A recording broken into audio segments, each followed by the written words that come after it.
As if Horizon Forbidden West wasn't already one of the most anticipated PS5 games, Sony ratcheted up the excitement through the latest state of play, solely focusing on Horizon Forbidden West, including 14 minutes of gameplay. This presentation has fans salivating on the possibilities. Although we saw some new characters, environments, weapons, and combat tactics, I still have some questions. Comment on what your answers would be to these questions, or better yet, mention what the questions you yourself have as well. And let's begin this discussion with my biggest question. What will be the difference between the PS5 and PS4 versions?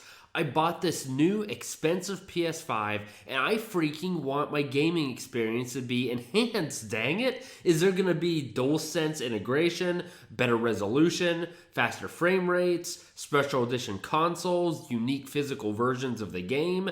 Nothing makes me flip an old woman's wig more than buying this new freaking state-of-the-art console and then being limited to purchasing PS 4.5 games. Do better, Sony. Make the PS5 an enhanced experience. Convince people to buy the PS5 and let us know what your plan is for the PS5 and Horizon Forbidden West.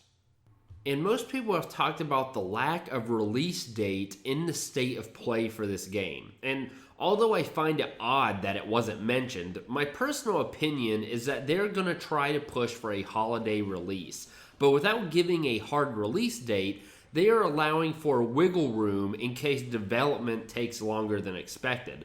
This would allow them to release the game in early 2022 without any issues and without looking like a gander of dipwads. It's just imperative that they get this right. This is a ball that cannot be dropped. And another question that burns more than when I pee is Sylens. He was a mysterious fellow in the first game, and I really wanted more of him and more of his backstory. After helping Aloy in Zero Dawn, it was clear by the ending, which I'm not going to go into in case of spoilers for newbies, that there is much more to his story. More that will be elaborated in the next game, or at least I hope. The trailer doesn't show him or indicate any involvement, but he has to 100% be part of the story, and this is one that I cannot wait to uncover. Finally, I'm curious about the length of the game. So nowadays, all AAA titles are going to cost you bukus and bukus of bucks. Well, I mean $70.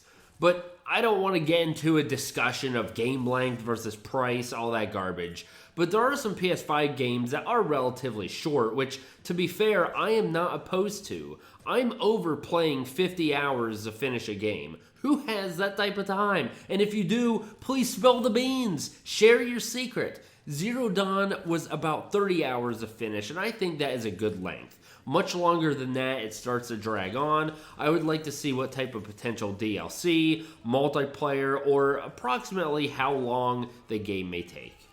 So those are my questions, but you tell me, what are your questions about Horizon Forbidden West, and what are your thoughts of the state of play? And hey, while you're here, take a listen to our podcast, Play PS5 the podcast.